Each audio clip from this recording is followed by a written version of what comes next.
All right, so I'm going to go ahead and get started. If you're joining in, please continue to introduce yourself within the chat. But thank you so much for attending Nonprofit Fall Fundraising Tips for 2025 with Mighty Cause.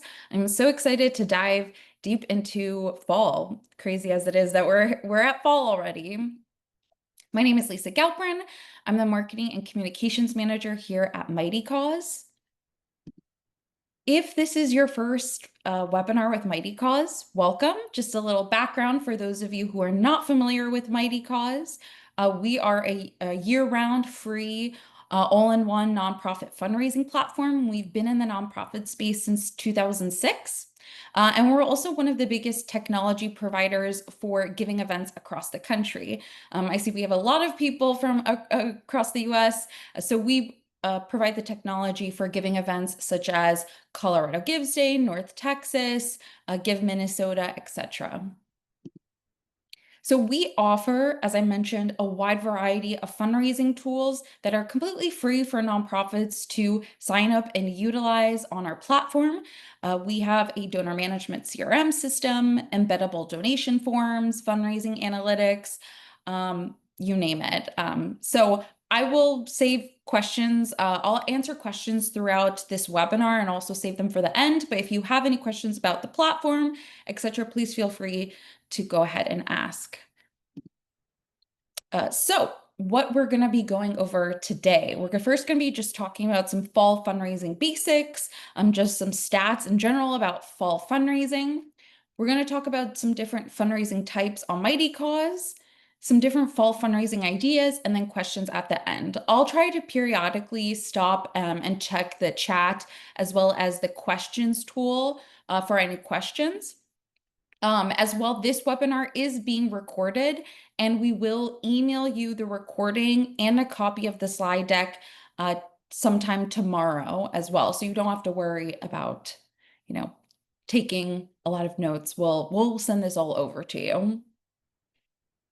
All right, so let's get started. Let's talk about just some fall fundraising basics. So you would be surprised to know that fall actually starts a little bit later in September. It actually goes from September 22nd to December 21st. So starts a little bit later than you may expect and goes a little later than you also may expect. That's what makes it the biggest season for fundraising. And you can also see that within the stats. This is from M&R Benchmark's 2025 report that they released this past summer. What they found was that in particular, December, for December, 40% of all online revenue was received in December. That's 40% that they found. And partly, some of that is due to Giving Tuesday landing within December last year, but the same thing is also going to happen this year. So that's what makes fall fundraising so critical. It is the lead up to an essential fundraising month. And in general, it is a critical fundraising season. So some other reasons why fall fundraising is important. It's your opportunity to gain new donors. Giving Tuesday, for example, or other events, giving events, if you participate in, are a great opportunity to attract new donors. It's your opportunity to be creative. There's going to be a lot of nonprofits who are going to be reaching out to a lot of donors to give to their nonprofits. And it can be your opportunity to share your mission in an interesting or creative way. It's also, as I just mentioned, an opportunity to build momentum. December is a critical month. So the months leading up is your opportunity to help kickstart those fundraising efforts. And just joining the conversation. Giving Tuesday, which I'll talk about in a little bit, is a huge fundraising event, but the fall season is an opportunity to foster stronger relationships and also unite with local causes, which we'll talk about a little bit. So whenever I talk about fundraising in general, I always like to first start at the beginning, which is, what is your goal? Because we're going to talk, and I'm going to show you a lot of different examples, ideas, fundraising strategies, and those might not be helpful if you don't have a goal first. So what are the outcomes that are going to be most meaningful to your nonprofit and your campaign? How much funding is going to be needed for your goal or projects? So you want to consider what exactly are you trying to attain in your fundraising efforts? I would recommend looking at your data from the past years, in particular last year. How many first-time donors did you have? How many donors have you retained and not retained so far this year? How many volunteers did you have last year? You want to pull up those records to get an idea of where you're starting off and what you're trying to lead to by the end of the year. As well, it's really important to have an overall message or talking points that you want to share about what you're trying to do for your nonprofit, for your fall fundraising efforts. So I like to first think about it. Sometimes this is easier, at least for me, to first think about in general as a nonprofit. Overall, what are your key messages that you want your audience to know about your nonprofit for 2025? This is going to be the starting point for your communication. What is your mission? What's your vision for your work? What do you do?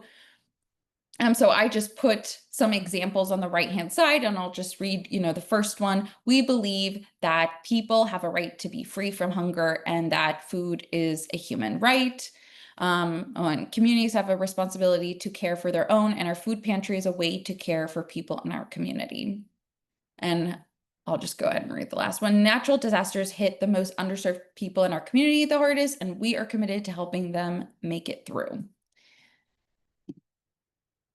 So then you want to drill down exactly, well, then what is your fall campaign's messaging? What are you specifically trying to achieve from those overall messaging? Your top level messaging is going to get filtered down into something more specific as to what you are trying to do for your campaign. So here I have an example. We are raising $10,000 so we can afford to expand our food pantry's physical space and feed even more people in our community. So as you see in the first messaging, when we're talking about our overall nonprofit, we're talking about what is our general goal. And this is a really specific goal of what we're trying to do during this time period. We want to provide 100,000 meals by the end of 2025, and this campaign will set us up to do that. You're giving specific data as to what you're trying to accomplish. You are sharing what your goal is, and you're also providing stats as to maybe what you've accomplished previously. Last year, we provided 90,000 meals. This year, we're trying to do 100,000. Can you help us with those efforts? So we're going to do just a little challenge. Don't have to worry about it, but just a little exercise, I guess you could say. So I want you to think about in 1 to 2 sentences if you can answer these questions. And I always like to, the tip I always give is when you answer these questions, frame it as if you were to talk to a child, if you were trying to explain it in the most basic way. But what's one specific program and need your nonprofit is gathering support for this fall? How does a single gift make a difference, and name an amount? And what bigger outcome will donors help achieve by your year end? So I'm going to put maybe 1 to 2 minutes on the clock. And then if you want to think about it and enter your sentences in the chat, we'll look through some. So I'm going to put 1 or 2 minutes on the timer.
Okay, I don't see too many entries, but no worries. If you want to consider, oh, okay, more are coming in. That's awesome. So I'm just going to read out some. If you're still working on it, I think it's a great exercise to just consider end of the year trip in June 2026 for young girls in Christ. $5,000 would make the difference for us getting a bus and cut the cost for families. Great, straight to the point. Um, a gift of $25 a month for our literacy membership. We are building up our Good Fairy Fund to support community member participation in our ensembles and events. A single gift of $50 covers a musician to attend our fall day camp, and we hope to raise 1,500 support group season. Awesome. Yeah, so as you see, I think it's really helpful to include those kind of numbers of what you're trying to raise and what you're asking for and what the overall goal will be. Once you have this mindset, I think it's much easier then to decide what exactly you want to do. All right, so I'm going to talk about the type of fundraisers we have on Mighty Cause because I'm going to go through some examples of different fall fundraising campaigns, but having a context of what that looks like on Mighty Cause is going to be much easier to understand. All right, so on Mighty Cause, we have a couple of different fundraising pages available on our platform. So one of them is a fundraiser or a fundraising campaign. So this is just a singular fundraising page that you can create if you have a specific program, a specific campaign like a fall fundraising campaign that you want to have focused messaging on. Every nonprofit on the platform has their organization profile, but this would be a separate page. Again, if you want to be really specific, have a goal, and have people donate specifically there. We also have some peer-to-peer fundraising pages as well. For those of you who are not familiar with peer-to-peer fundraising is a type of fundraising strategy where you are asking your support network to actively fundraise for your organization. And so we have a couple of different fundraisers that will help with that. So one being is, as I mentioned, kind of our distinct fundraising page. So this is something that someone or a board member could create that all funds would go to your organization and they would be able to send this page to their friends and family to support them. So in this example, Lisa's Docky Dash fundraiser, this is my fundraising page. I'm going to share this with my friends and family so that they can make a donation for my page, and all of that is going to go to the nonprofit. We also have something called Teams. So this is for group fundraising pages. This is great for individuals who want to come together and fundraise either competitively or just collectively, such as board members. So it's a centralized page where all of those individual fundraisers can come together. And then we also have events. So event fundraising page, which can combine teams and individuals. So I think the best way to explain this is this example of a school fundraiser. So we have a readathon on the left-hand side for the school. At the top, you'll see the kindergarten team. So that the team is the specific class. And then within the class, each student has their own fundraising page. So that overall, each class is competing and each student has their own page that their friends and family can support. So I hope that makes a bit of sense in terms of kind of the different fundraising pages, and we'll talk a bit about. So let's dive into fall fundraising ideas.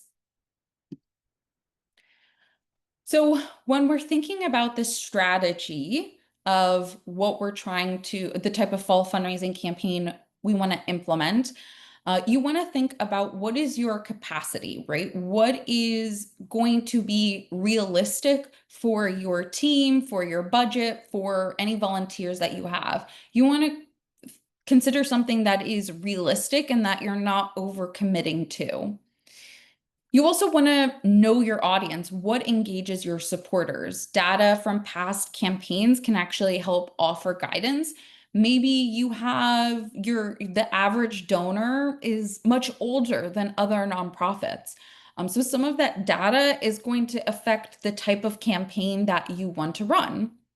You want to consider their preferences.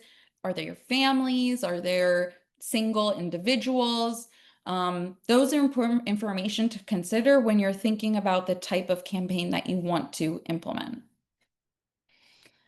Budget and resources, as I mentioned, being realistic about costs involved. But if you are doing an in-person event in the fall, do you need permits for the event?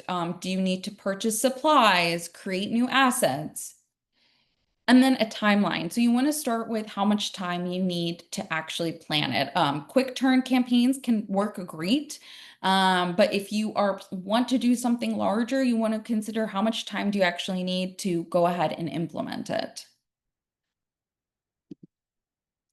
So I've already mentioned Giving Tuesday a couple of times already in this webinar, and it is a large giving event that I would recommend every nonprofit here participate in, because it is a global day of generosity. It's the highest volume for charitable giving in the US and probably across the world. So it's a huge engagement opportunity. The Giving Tuesday was a day created in response to Black Friday, Cyber Monday. It was a day that was dedicated to you guys, nonprofits, to giving back, to giving to charitable organizations. And also, Giving Tuesday, since it lands in early December, it's an opportunity to combine that with your year-end messaging and have that work together. So Giving Tuesday this year lands on December 2nd. Mighty Cause, we do host our own giving event that if you want to participate in, it is completely free to participate in. There is a registration form that you can fill out and complete, and then you will be registered for Giving Tuesday. Our early giving starts November 18th. What that means is that we are giving away $20,000 in prizes this year to nonprofits. So any donations you start collecting from November 18th to Giving Tuesday, December 2nd will count towards any prizes. And for our Giving Tuesday event, you'll have access to, we have a library of resources, dedicated live trainings for Giving Tuesday, customer support, as I mentioned, a chance to win fundraising tools and access to also all of our free fundraising tools. All right, so another type of fundraising campaign that you can run in the fall is what I call like a special date fundraiser. So looking for a specific date or awareness month within the fall that you can utilize and kind of map your campaign around. It's a really great way to rally supporters in your community because when you're tying it into a month or day, you're having your campaign also focus on what your specific cause is. It's an easier marketing tool that you can, again, reach out to people in your network or people in your community to see if they want to participate. I have put a list down of different giving or days and months here. This is just a little bit. I've provided a link if you want to go and search more. But for example, September is Childhood Cancer Awareness Month. First day in September as well, it becomes the first day of National Hispanic Heritage Month, World Mental Health Day, Indigenous Peoples Day, Halloween, National Children's Month, Veterans Day, International Volunteer Day, Giving Tuesday, Thanksgiving. So these are all opportunities to utilize those missions to your organization. So I have a couple examples. So this is an example of the Auto-Inflammatory Alliance. Every year they host a lighting ceremony in support of International Auto-Inflammatory Awareness Month. So they get their network together, their supporters, and they hold a lighting ceremony. And so this is a great way to, again, combine fundraising with an event and also with a date or awareness month, giving people a reason to come together, fundraise, and support the organization. This is the Domestic Alliance of Violence Awareness Month Women's Advocates campaign. They have a dedicated actually campaign that is titled their Domestic Violence Awareness Month fundraiser. So it's a fundraiser that they've had for several months leading up to Domestic Violence Awareness Month in October. They have a video dedicated to inspire giving and raise awareness to the cause. So again, it's kind of combining what's already out there in Awareness Month with their organization to provide support.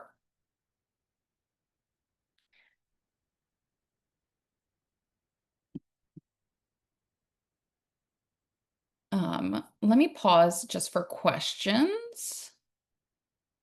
Okay, well, yes, we'll send a copy of the slide deck in an email tomorrow, sometime tomorrow.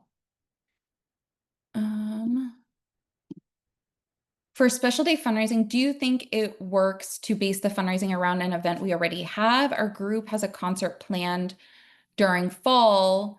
At the concerts, we always ask for donations. Not sure if it's something we can reasonably make a larger campaign around. Yeah, I think that's an amazing opportunity. If there's something that you already have, currently that an event that you have already put resources into, I think that's a great opportunity to combine that with a dedicated fundraising campaign.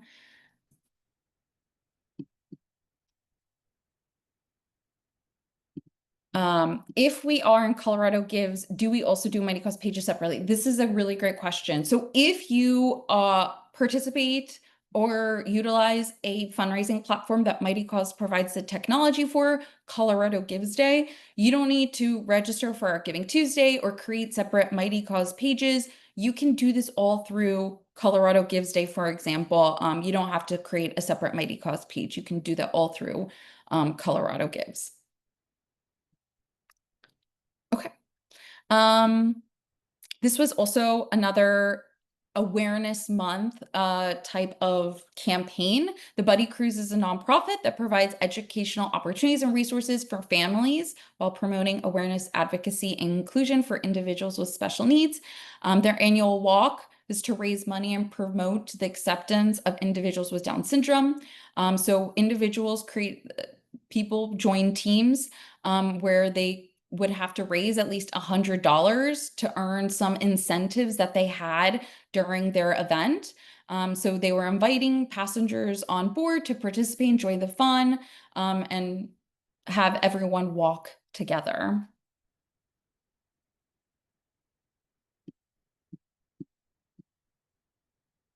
So I just also put a list of just some ideas that you can think about or brainstorm about of how you can combine, again, these kind of fundraising dates or awareness months with your campaign. So National Grandparents Day, you could have a family-friendly event at your nonprofit where you can plan activities for kids and their grandparents to come to your facility. Again, maybe if you have an older donor base, this could be a really great opportunity. World Letter Writing Day, send out letters to supporters announcing the kickoff to your fundraising campaign. National Pumpkin Day, plan a pumpkin carving or painting competition, and supporters can vote by making a donation or designating their gift to a pumpkin of their choice. Halloween, a costume run is in kind of a twist I've seen a lot for 5Ks. It's an opportunity for people to bring their pets, their families, and dress up in funny costumes. And then National Hiking Day, where you can work with a local park, your local community to invite support, or even a local farm for a corn maze, and invite supporters to have fun and raise money for a good cause. So these are just some brainstorming ideas just to get the ball running in terms of how you can utilize some of these to your benefit.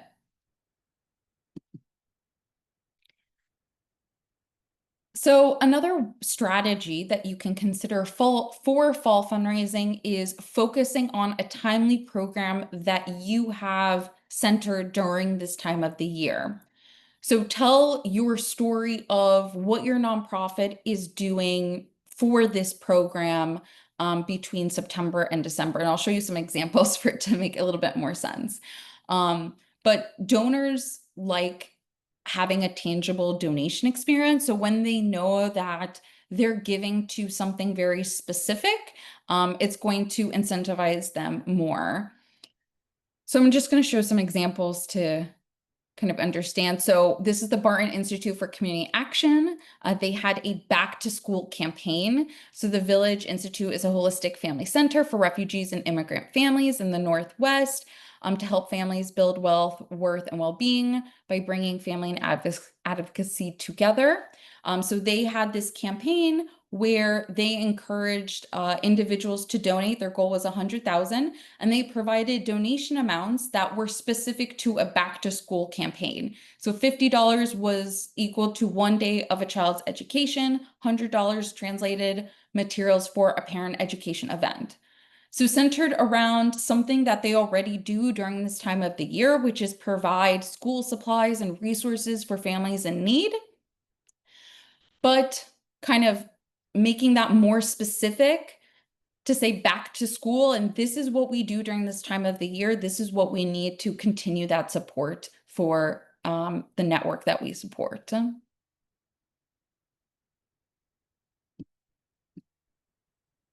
So fundraise-a-thon, these are very common that you'll see on Mighty Cause. We've seen all the thons that you can imagine: write-a-thons, art-a-thons, read-a-thons, dance-a-thons.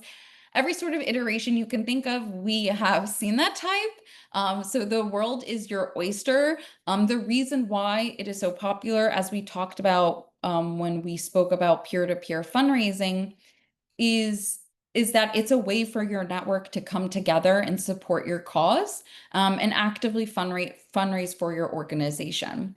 It's also an opportunity to attract sponsors. So having your local businesses participate and maybe sponsor a prize for your participants, etc.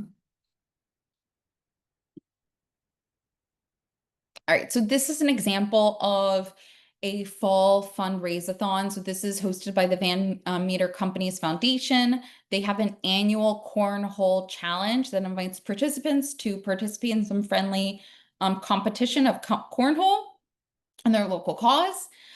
So all funds went to a specific goal, which was to provide 10 new townhomes for their neighborhoods that they provide these services to. Um, and so they encouraged individuals, if they wanted to participate, to create a fundraising page, collect donations, and have a competition in addition to their event for their cornhole. The way that they made this really easy and simple is by creating a template. So this is something that we have available on the platform, which you can create a fundraiser template. It makes the setup really easy, but it also kind of takes, if you're worried about, is this going to be something that people can actually do? Will they actually take the time to set it up? Creating a template like this, where a lot of it is filled out for them and all they have to do is click publish and share, it makes it much more easier and much more of an incentive for people to go out and fundraise and actively participate.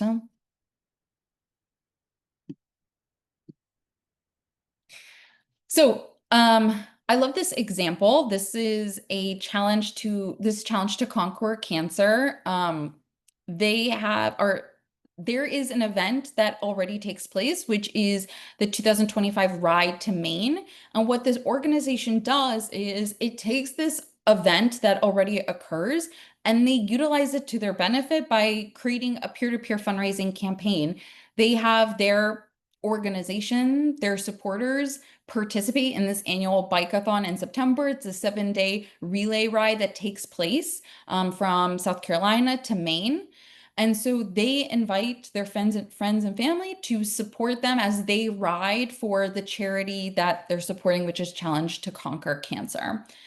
So again, this is a way where if you don't necessarily don't have the capacity to hold an event, to create an event this year, if there's an event already happening in your community, you can utilize that to your benefit to fundraise. In that question that was asked about, we have already this event that takes place. Yes, use it to your benefit and to create a campaign.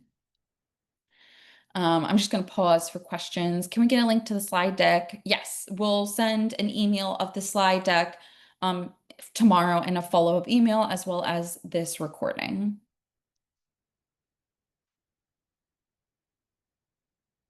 Okay. Don't see any other questions so far, so I will continue. So another example of a peer-to-peer fundraising event, but this is for a school. This is the Campbell PTA Fall Fundraiser. This was a daily week of where classrooms, individuals, and group challenges for students to raise money. Students and teachers were encouraged through fun rewards to raise money. 100% of the funds raised went to specific needs of the school. So they specifically defined we're looking to purchase 6 new water bottle filling stations, new equipment for specials, and educational materials for the classrooms. And the way that they motivated and they encouraged their participants to participate, as I mentioned, is through weekly challenges. So the class in each grade that raised the most money won a face painting fast pass for the fun fair. The class in each grade that raised the most money won popsicles on the playground, and teachers would get recess duty covered. So again, they're kind of also providing a challenge and incentive for the teachers. If the teachers are participating and actively helping fundraise for this cause, they can get a recess duty covered. In classrooms that raise over $1,000 will receive a sweet treat, and teachers will get lunch provided. So I like this example because it kind of shows also how when I talk about working with your local community, this is an opportunity to, not just ask for a donation, but they could provide a specific prize for individuals who are participating. And it also makes in general the campaign fun and something that people are interested in participating in and encourages them to fundraise. So something that we have available on the platform is an integration with Eventbrite. I know not everyone uses Eventbrite, which is perfectly okay. We just have a direct integration with Eventbrite. If you use something else, you can still utilize that on the platform. We just have a direct integration on the platform. So if you have an event where people have to purchase a ticket or purchase something and you're using Eventbrite, you can connect Eventbrite to your event. So people will register or purchase their ticket there, and then they'll be automatically redirected back to Mighty Cause. As I mentioned, if you don't utilize Eventbrite, you can still, utilize that and set it up so that you direct people to purchase through your event platform and then come back to Mighty Cost to create their fundraising pages. This is just an integrated automatic process. As well, something for these events or fundraising thons that you may be considering creating is providing a easy way for people to make a donation on the at the event. One of those ways can be a QR code. Another way is also through SMS or text message. We have a text to give tool where you can create a keyword for your campaign. So it could be Mighty Cause Halloween 25, and individuals just text that keyword to a dedicated number, and then they will receive a text message linking them to your fundraising campaign. So it's an easy way if you're bringing together a lot of people, you don't want to have a dedicated desk or laptop where people go and make their donations that way. They can make it through their phone by simply texting. And here's an example of kind of what a sign could look like if you were using text to give.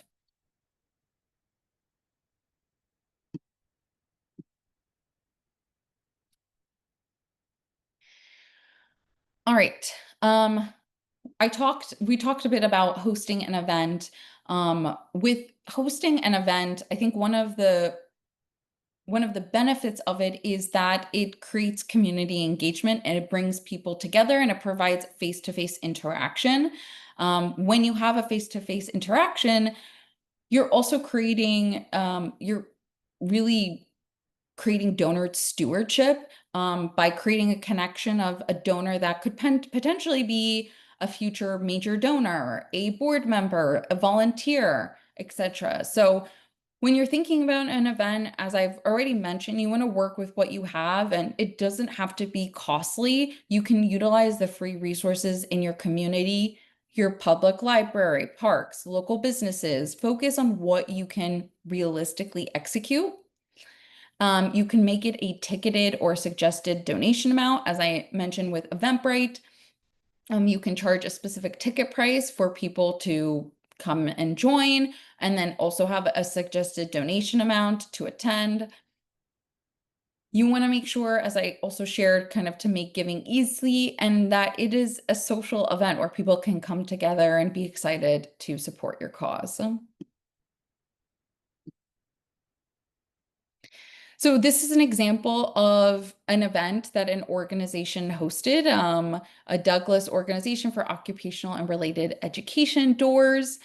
They created a Walk for Autism and Fall Fund Day. Their Family Fun Day was a day where they were able to organize live music, face painting, pumpkin painting, treats, and invited families to come together, wear Halloween costumes. And they instructed their supporters, you can participate by either coming and making a donation, or you can actively fundraise for our organization. So I shared, as you see on the right-hand side, where they kind of clearly share where the event is happening, what exactly they're asking participants or supporters to do. So this is a way, again, you can kind of make it, doesn't have to be complicated. It can be simple. You can work with what you have. You could, execute this at a public park, and have, whatever resources that you can collect. This is just some other event ideas to consider and again, get the ball running. Fall festival, bonfire and s'mores night. So you can plan a community bonfire night with live music, storytelling, s'more kits for sale. You could charge admission fee, or have concessions such as hot cocoa or cider, chili cook-off, pie sampling, Oktoberfest happy hour, haunted house, a fall trivia night. So you can host a fall themed trivia night at a local pub or community center. You can prepare your questions and write your own rules. Outdoor movie night, outdoor paint and sip, bowling tournament, Friendsgiving, a turkey trot, so family themed 5K walk or run, where it can be themed around the turkey trot or a pumpkin run. And you can encourage, as you just saw, participants to wear a costume and offer prizes such as best dressed runners. Leaf rake up, so organize a leaf raking service if are an environmental organization. You could have volunteers come and rake leaves and also provide donations. This is a great way to involve youth groups and student organizations, as well as No Shave November. So this campaign was originally started to bring awareness to cancer, but any organization can join in on this idea.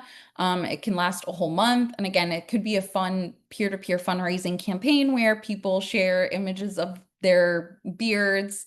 And there can be a competition for different categories of beards and beard lengths. Okay, just gonna pause for some questions. How do I balance a consistent giving campaign and events will avoid donor burnout? Yeah, I think that's a really great question. So you don't want to give up both. You want to maintain consistent, your annual give, but how I frame it is that your fall campaign should align with what is your overall annual goals. And this might be, the group that you're trying to attract for your fall campaign may be different than certain people that you reach out to in your annual giving. But I would frame it in that this is to reach a specific goal within your annual giving.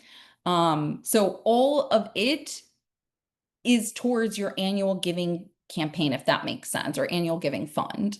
And that's why I like to, in the beginning, when I talked about what your overall nonprofit messaging is, and then what your fall fundraising messaging is, it makes it easier when you're talking to donors to communicate that. And so that there isn't donor burnout, that they don't feel that you are asking for too much. You're asking for something very specific and something that is in line with what you are annually, your annual goal. Um, okay. Do we need our own dedicated phone number to use text to give? That's a great question. So we have a phone number already that it's a set phone number. So you will just share that phone number that people can text, and what you're customizing is actually the keyword that people text, but the phone number is the same. How about Hootney? I love that. Yeah, as you see, there's just so many fun things that you can do during the fall season. There's so many great witty things that can align with thanks and Halloween. If Giving Tuesday is the biggest giving event, will having an event at this time be too much or confusing? No, that's a really great question. It should be in conjunction with Giving Tuesday. If you're thinking about doing something around that time frame, it should be in conjunction with it. Giving Tuesday is not, it's the biggest giving day of the year, but that entire kind of couple weeks before and weeks after are all related to Giving Tuesday. It's a singular day, but really it's a singular time of it's really a period, a time of the year. Um, so it's not too confusing if you kind of, again, when I talk about, this kind of goes back to the messaging, what is the messaging you have for your Giving Tuesday campaign and for this campaign, right? Um, it if your overall Giving Tuesday goal is we want to raise, just going to make something up, $100,000 so that we can build a new school. That can be your Giving Tuesday campaign, and that can also align with your event and the event that you're planning. How do we access advanced Mighty Cause features like donor communication within the CoGives platform?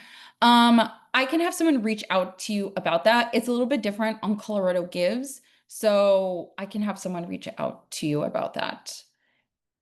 If I create a Mighty Cause account for our organization, could I use it only for text to give campaigns? Yeah, you can use it just for text to give. You can use it however, you want to on the platform.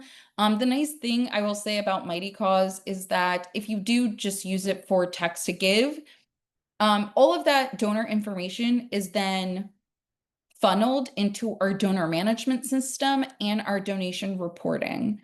And as well, if you have any custom questions that you want to ask, so for example, let's say you want to collect data, who's interested in volunteering? That's a question you can ask on your donation form, your Mighty Cause donation form.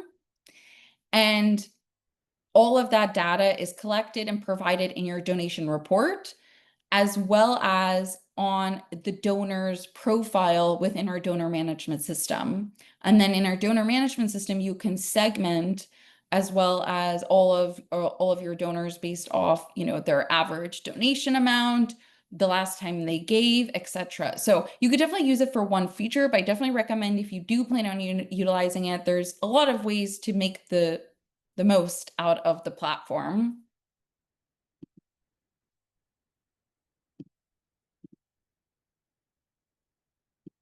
Okay.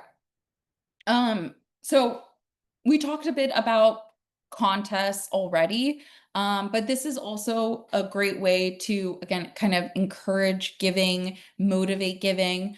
So each donation can be a vote for something. So $10 can equate to a singular vote, and each participants have their own page. This encourages friendly competition. And also, as I showed previously, there can be prizes and rewards to motivate people to give and to participate. And it can be really fun and creative. I have two examples here that are fun. This is a Colorado organization's Colorado Pet Pantry, their pet parade and costume event. So they had a community, Tennyson Street Pet Parade is a community event that happens every year, and they choose a different local organization to support each year. And for the sixth annual pet parade, they chose the Colorado Pet Pantry. And so there's no entry fee, but there's a suggested donation amount. And they say that the suggested donation of $25 will feed 5 hungry pets for a month. So again, they're utilizing a community event that already is in their community, and they were working together to fundraise for a good cause and make a fun event. So all pets got a ribbon for participation, and there were treats provided, and as well as prizes for individual and group costumes. So this is an example I love to share. If you've been on a webinar before, I've shared this. I just think this is a really creative and interesting way to combine peer-to-peer fundraising competition, but in a really interesting way.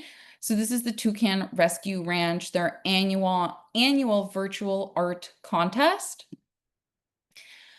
So for their virtual art contest, they put out a call for people to submit different artwork to their organization. And then, as you saw with this fundraiser, individuals, they will post all of the images that everyone has submitted. And then people can vote by donating, and they designate which artwork they want to support. And then the artwork that gets the most votes, they turn that artwork into a t-shirt that they then sell. And as well, if you do win or you place during this fundraising event, they also provide you a free the t-shirt that you won and other incentives. So I think this is just a fun way, again, of people that this is peer-to-peer fundraising, essentially, without people having to create their own fundraising pages. This is having people, if I create artwork and I want people to donate and vote so I can get my artwork on the shirt, I'm going to send this to my friends and family. I'm going to send this to my community network and say, hey, can you just make a donation and vote for my artwork so that I can win this competition? It's a fun way, and you also get to see how all of the community interprets their organization. And this is for all ages. So when you actually look at their artwork, it's from older people to young people. So I think it's just an interesting, fun campaign that um, encourages a lot of community without it being a live event. So we're nearing towards the end, but something I want you to also consider for fall fundraising is matching grants. Because as I mentioned, with the fall giving season, we're close to the holiday season, Thanksgiving. Matching grants is a tool that is essentially a donation incentive. If you're not familiar with matching grants, it's essentially where you acquire a grantor, so someone who's willing, let's say, to match $10,000. So if you raise $10,000, they will match that and make a donation of $10,000. That's just a simple match. There are different types of matches that you can create. But why are they so important? Why are they so powerful? Well, they encourage donors to give at that particular period. Typically, matches have a set time period. As you see in the examples on the right-hand side, win to double your donation to KMFA, help raise $20,000 before 6 p.m. today to unlock all or nothing 20K matching grant. Don't miss your chance to double your donation.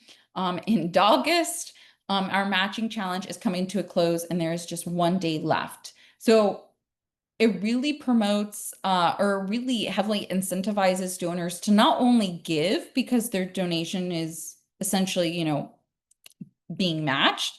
They're getting more bang for their buck, you could say. But it also creates urgency to give now while we have this match so that your donation can make an even larger impact.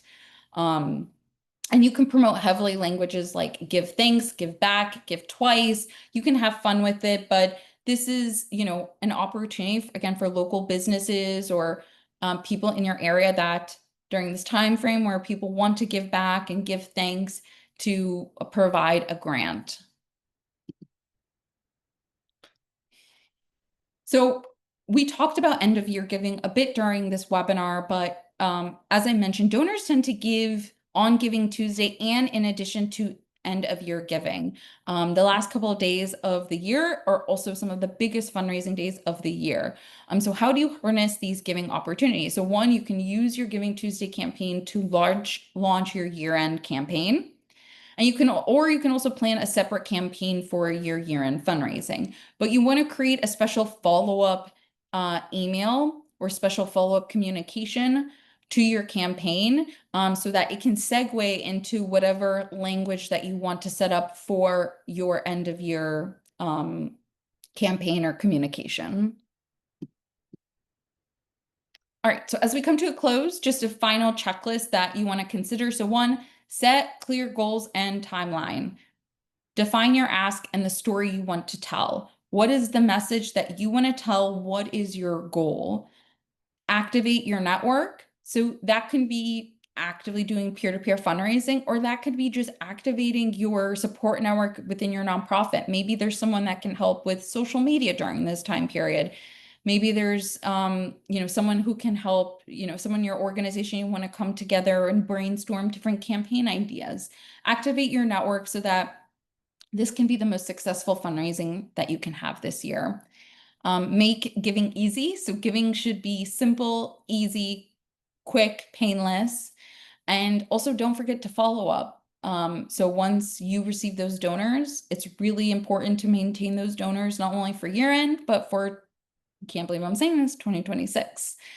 So I'm going to hold some time for questions, but I just want to call out some resources we have. We have a whole support center, webinars, ebooks, and a blog as well that has also a lot of stuff about fall fundraising. Next steps, we will send an email with the slide deck and the recording. Please sign up for a upcoming webinar. So we have a webinar next week. If you're interested in participating in Mighty Causes Giving Tuesday event, you can register for that. It's going to be a platform walkthrough, so a full walkthrough of Mighty Cause for Giving Tuesday. And then in 2 weeks, we have a special webinar coming up, Nonprofit Visual Storytelling, and we have a guest webinar with Memory Fox. So we're really excited about that, and that will be on the 25th. And then lastly, if you are interested in learning more about Mighty Cause, please let us know. There will be a form you can fill out in the follow-up email, but also there will be a survey that pops up when this webinar finishes. Let us know what other topics you want us to cover in a future webinar, but also if you want us to get in touch if you want to learn more. All right. If we have a monthly member donation campaign, will Mighty Cause run their credit card every month, or do we need to have the donor go in every month? That's a great question. There is a monthly giving option available on the platform. So you can also even set up your donation form where the monthly giving option is automatic. So they don't even have to click anything. It's automatically monthly giving options. So their card will be charged automatically every month. They also can log in if they want to create a user account, they can log in and manage their recurring donations. So if they ever need to lower their amount or change their credit card information, they can do that on the platform, or they can also reach out to our support team and we can help facilitate that. And they also will be notified if they do set up a recurring donation through Mighty Cause for your organization. If there's an issue with the credit card, etc., if it needs to be updated, we automatically send them email notifications. And we also provide a recurring report as well. So if you want to keep track of all of your monthly donors, we have a dedicated report for monthly donors that you can review. All right, how can we tell if our fundraising goal is an appropriate amount? I think that's a great question. So I would say looking at your previous data, I don't know if you're talking about a numerical goal, I would say I would look at what you've been able to raise last year. So far this year to date, are you on the same track as you were last year? Are you less? Are you more? I think looking at your past data is going to really help guide you as to what is your appropriate goal for this year, what's a realistic goal. Um, can you quickly show how follow-up emails happen on the platform for post-event or campaigns? Um, so yeah, we have an automated messaging tool where you can add your own follow-up messaging. And then we do have in our donor management system a way to mass send messaging to any segments or groups of people that you want. Um, a follow-up email can look however, you want or whatever language you want. It can be as simple or as, a newsletter or however you want that to be. Does Mighty Cause accept DAFs? So all donations on Mighty Cause are actually processed through Mighty Cause Charitable Foundation, which is a DAF. So all funds are processed through Mighty Cause Charitable Foundation, and then they're dispersed to your organization. Direct DAFs are if someone has an account with Fidelity, etc. There is no way to accept DAFs directly through the platform. Um, there are options if you participate in another giving event, there may be another option, but directly on the Mighty Cause platform, there isn't an option to do that. But like I said, if you participate in Colorado Gives, there might be an option available to you. Um,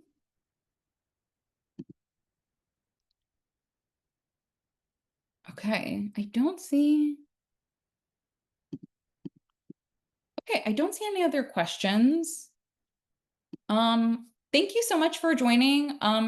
As well, if this webinar has helped with any of your fall fundraising planning, I would love to see your campaigns on social media. So feel free to tag us or add us, and I'll make sure to give you guys a like and follow back. Because I love seeing just, everything that you guys are creating for the fall. And yeah, wish you guys the best and hope you attend another webinar.